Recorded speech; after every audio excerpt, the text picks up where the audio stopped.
What's up, guys? In this tutorial, I'm going to show you how you can set your Fortnite priority to high in the task manager. This guide is especially for those getting access denied errors when trying to change the priority. To begin, we need to open the registry editor. Search for Run and in the dialog box, type regedit. You can find all the required info in the description below. Once you've done that, navigate to this path. HKey local machine. Software. Microsoft. Windows. NT. Current version. Image file. Execution options, right-click on image file. Execution options, and select New as a key. Copy the name from the description and paste it as the key name.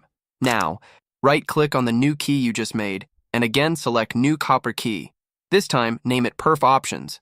Next, right-click on the Perf Options key, choose New DORD, 32-bit value, and name it CPU Priority Class. Double-click the newly created DORD, and set the value to 3. After that, you can launch Fortnite and change the priority to high. Hope this helped you out.